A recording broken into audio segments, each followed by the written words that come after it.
তেহরানের আকাশে তখনও ধোঁয়া উঠছে। 13 জুন রাতে ইসরায়েল যখন তেহরানের নিরীহ আবাসিক এলাকায় বোমা বর্ষণ করেছিল, তখনই বোধহয় মোসাদের জন্য কবর রচনা হচ্ছিল। সেই রাতের পাল্টা জবাবই আজ সামনে এলো। ইরান দাবি করেছে তারা ধ্বংস করে দিয়েছে ইসরায়েলি গোয়েন্দা সংস্থা মোসাদের একটি গোপন ড্রোন তৈরির কারখানা।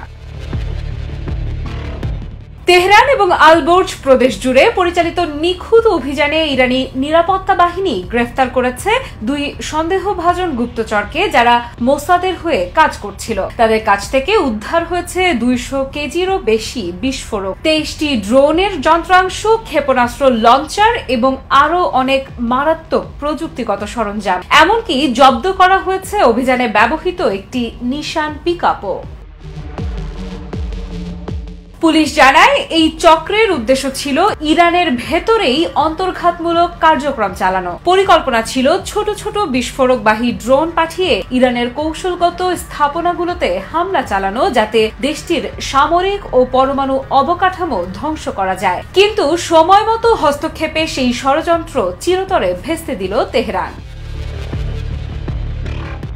সব মশার বিরুদ্ধে সুরক্ষা দিতে এলো বসুন্ধরা এক্সট্রিম অ্যারোসল, মশার বিরুদ্ধে এক্সট্রিম সুরক্ষা। এই অভিযান যখন চলছে তখন ইসরায়েল ব্যস্ত ইরানের আবাসিক এলাকায় বোমা ছুটতে। 13 জুনের রাত জুড়ে ইসরায়েলি যুদ্ধবিমান তেহরান, ইস্পাহান, কেরমান শাহ সহ বিভিন্ন শহরে হামলা চালায়। নিহত হয় অনেক বেসামরিক মানুষ। কিন্তু পাল্টা আঘাত যে কতটা ভয়াবহ হতে পারে তা বুঝিয়ে দিয়েছে ইরান। তাদের ক্ষেপণাস্ত্র ও ড্রোন আঘাত হেনেছে তেল আবিব, হাইফা, এমনকি জেরুজালেমের কাছেও। এই উত্তেজনার মধ্যে ইসরায়েলের জনজীবন কার্যত অচল। শহরের পর শহরে বোমা শেল্টারে আশ্রয় নিচ্ছে সাধারণ মানুষ। স্কুল বন্ধ, বাজার খালি, আতঙ্কে কালো রাত, এটাই এখন তেল আবিবের বাস্তবতা। আর তারই ফাঁকে মোসাদের এই ড্রোন কারখানা গুড়িয়ে দেওয়ার ঘোষণা যেন ইসরায়েলের মেরুদণ্ডে আঘাত।